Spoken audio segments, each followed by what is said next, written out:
let's talk about the industrial strategy of India during the period from 1950 to 1990.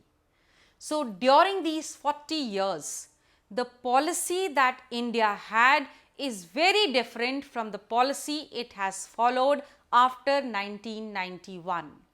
And naturally, this was because we had just become independent and our industries were like newborn babies who needed protection.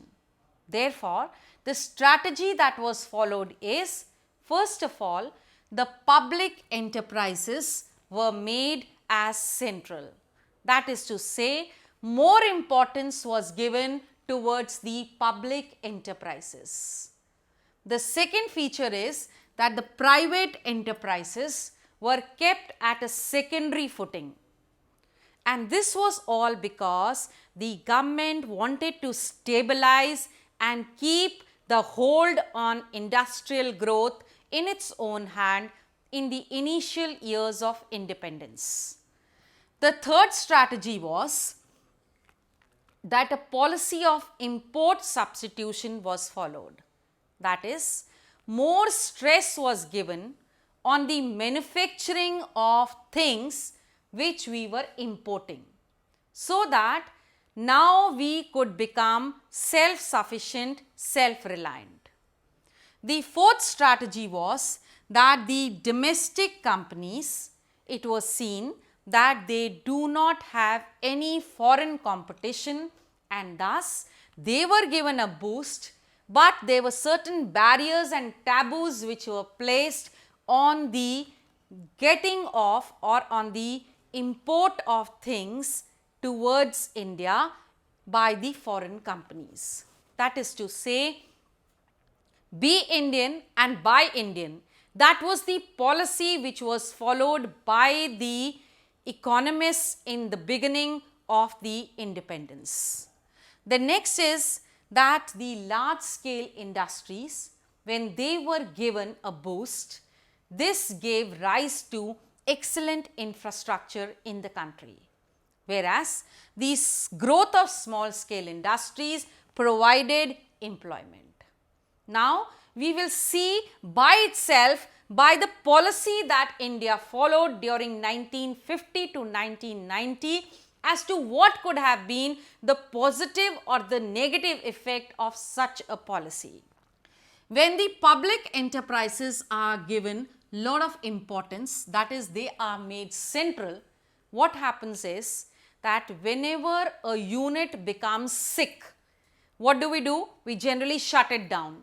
But it is not easy to shut down a public enterprise because the leaders of the country try and see that it does not get shut because they get the sympathy of their voters, those who are working there.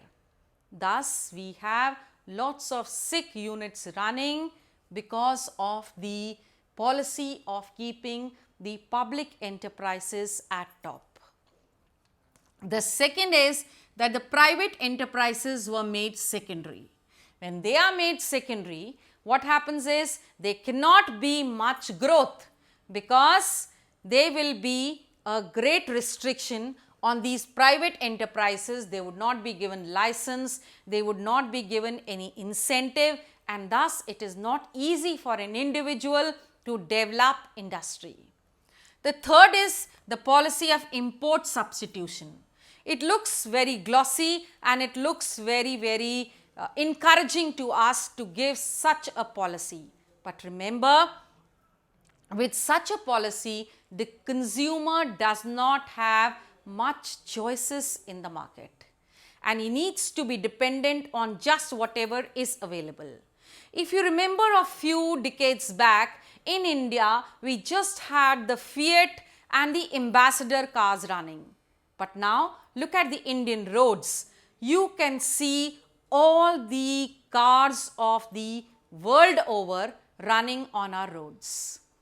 The next is that the domestic market was given no foreign competition, just for protection. But When there is no competition, then there is lack of quality. Next is that the large scale industries and the small scale industries were given importance. This of course was a great major boost towards the encouragement of giving a good industrial growth.